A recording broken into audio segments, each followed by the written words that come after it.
I'm a retired teacher, in the beginning I missed teaching, but now I find joy with my grandkids. I go up north to take care of my grandkids about every 6 weeks, and I volunteer at a breast cancer resource center and a thrift shop, and I have an adult daughter with a disability, so I take care of her every day. So it keeps me pretty busy.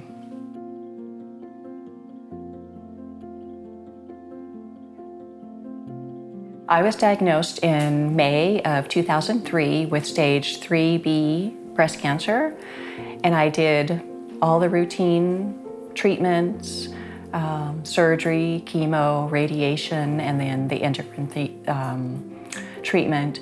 And I lasted about 6 to 8 months, and then I was diagnosed stage 4 with Mets to my bones. That was in November 2004. And that was like the biggest shock of my life, that at age 45, I had metastatic, advanced, terminal, not curable breast cancer. So immediately after my metastatic diagnosis, I fell apart. I was devastated. I thought, how can I go on with this type of diagnosis? And what was a major part of the difficulty for me was, how can I ever feel joy in my life again with a terminal diagnosis? I thought that whatever time I lived, be it 2 years or 4 or 5 or 10 or whatever, that I would never have joyful times in my life. And that was the hardest part for me, that thinking that's how my life was going to be. I mean, obviously that's not true, but when you're in the middle of the battle, that's all you can see. So the beginning was so difficult for me. And my way of dealing with it was I went back to work. I went back to teaching because I could go to work and put cancer away and live my normal life, and then I could deal with my cancer when I got home. Because of course, when you're teaching, all you think about is what you're teaching. That was the way I survived for several years. In the beginning, cancer caused me so much anxiety and so much sadness and so much just worry. And where I am now, 15 years later, it doesn't cause me any of those. What I see now is all the wonderful things that this cancer has brought me, because that's my choice. I can look at the terrible things that it's done to my body, or I can look at the wonderful things that have happened to me because of my cancer. And I've chosen to look at these wonderful things in my life. The people that I've met that I would never have met, the places I've gone, what I've learned about myself, how I've changed my thinking, putting myself in uncomfortable situations because I want to grow.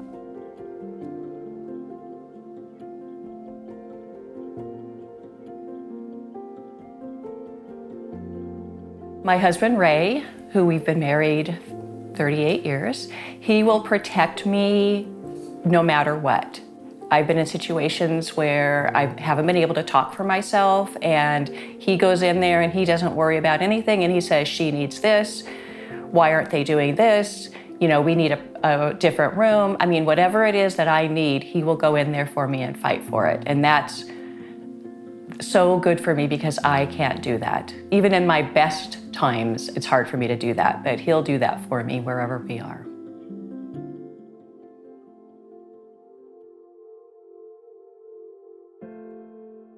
When Katherine was first diagnosed, she was diagnosed with breast cancer in 2003 and then re-diagnosed stage 4 in 2004, and it was pretty devastating for me, and it was pretty tough around the Contreras household for sure.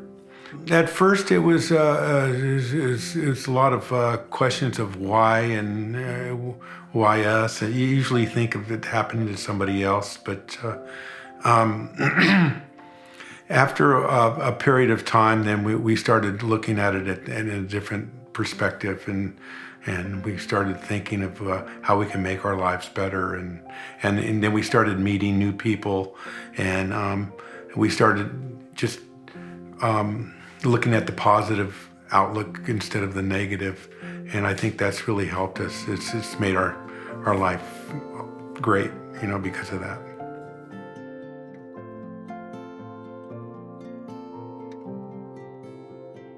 She is just a strong woman, and she's very loving. She's a great mother and great grandmother, and just fun to be with,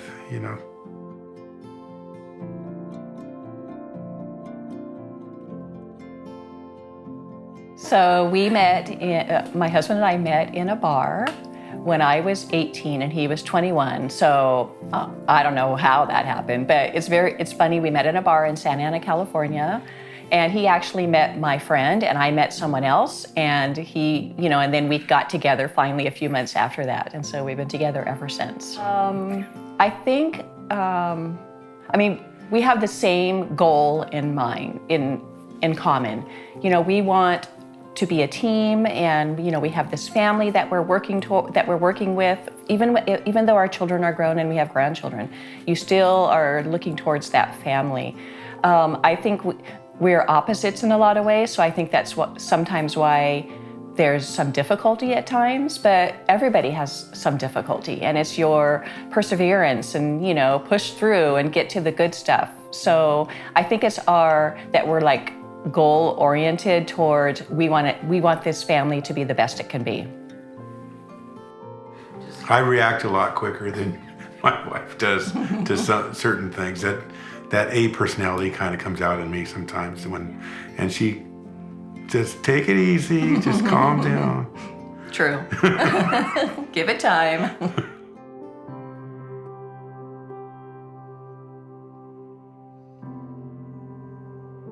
Wow, my life was so different, but it was a busy life, raising 3 children, one with a disability, teaching, full-time, my husband working full-time, and before I was a teacher, I was going to school full-time for years. We were just a busy family doing what we could to survive. That's kind of how I feel, get home in time for the kids, let's make dinner, let's get all the kids to their activities, and not really focusing on the good part of our life. Just trying to get by day. Maybe. I think actually after my primary diagnosis and before my metastatic diagnosis, I kind of had like an epiphany sort of thing about what am I doing here on this earth? And we were able to work out a lot of things because of that. And I think that the cancer set me in motion that you need to figure a lot of stuff out. And we worked a lot of things out, and it really helped our marriage a lot. So in that respect, cancer pushed us into a better place. And I think that, then it's how every marriage is. There's really great times and there's not so great times. There's a valley and there's a mountain, and, it's just normal. So, something like this wonderful retreat can get us up to the mountain, and we'll be in a really great place, I think. I feel that as a couple that we've had struggles because cancer takes a lot away from you with all the different therapies, and it's been a hard thing, to admit. Hopefully I don't start crying, but it's hard to be intimate, and there's a lot of, there's pain, and there's just a lot of things going on, and that makes me sad that has been lost from our relationship, and we've done, we've tried, so that makes me sad, and I'm sure it makes my husband sad too. We don't talk about it, but that's a big thing in a married couple's life, so it's difficult.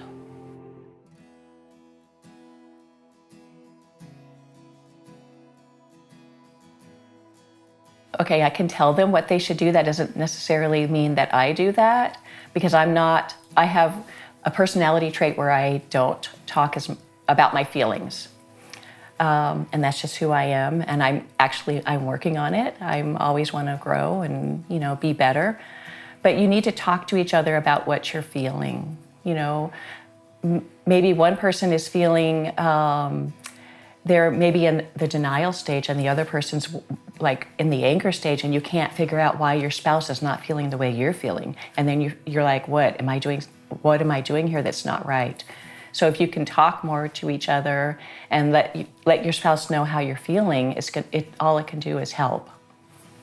Ray, do you have anything to add to that? No, I don't. Just communication with each other and what they're, What she said. Yeah.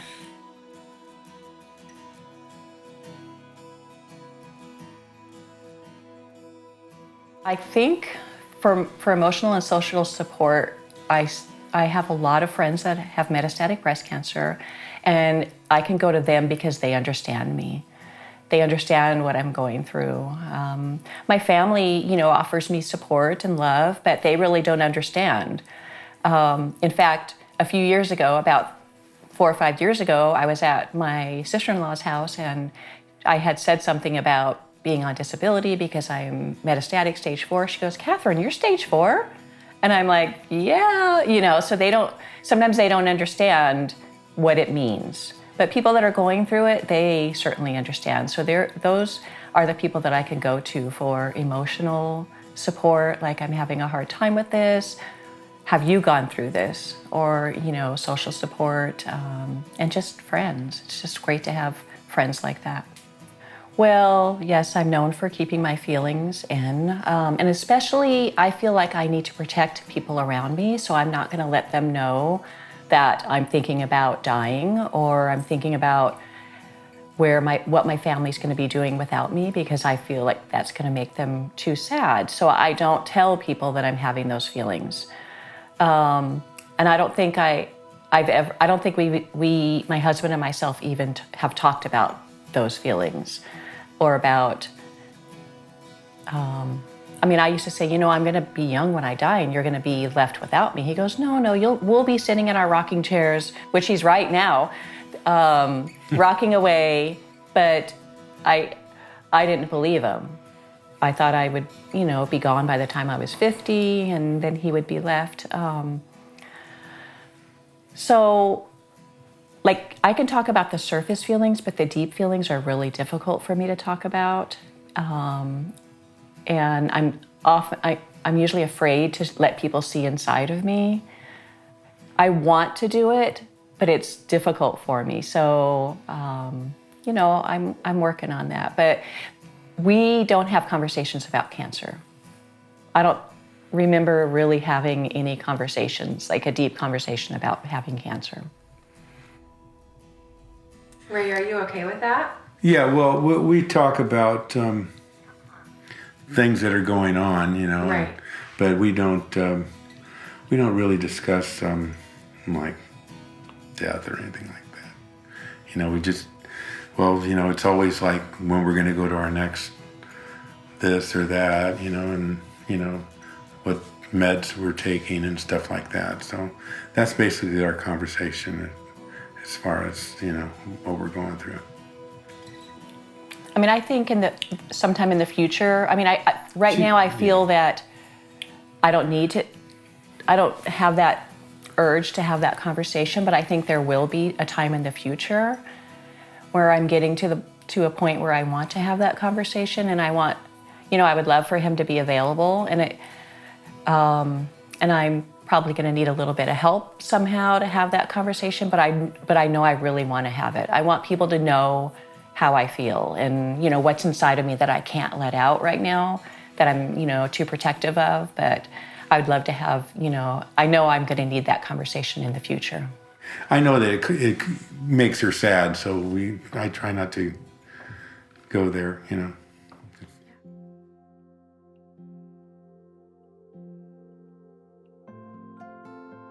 I had a mastectomy and I had immediate tram flap reconstruction, and then I had to have radiation after the reconstruction. So the reconstruction was wonderful, but then the radiation caused a lot of problems to the reconstructed breast, and it shrunk the breast. So I still have to wear an insert even though I've had reconstruction. So that's something that really does bother me, that I'm so uneven. And sometimes I say, I'd love to go in and have my other side done to match my reconstructed side, but I'm thinking, well, that probably wouldn't be good for me physically, you know, and taking medication all the time. But that does affect me because I notice that all the time, that one side is much smaller than the other. And I have scars. I have a tram flap scar, which goes hip to hip.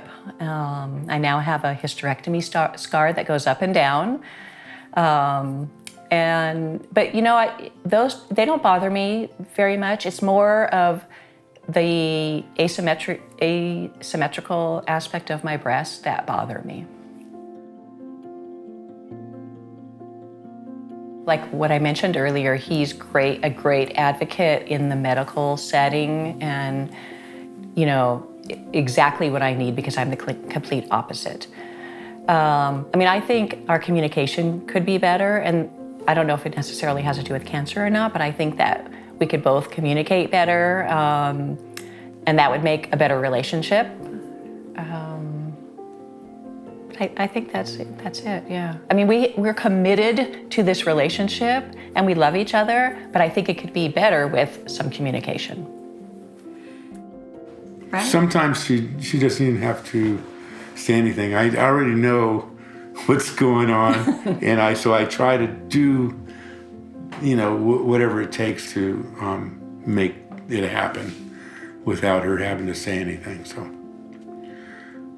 whether it's, you know, it doesn't matter if it's doing something around the house or with our daughter, with, you know, whatever, you know.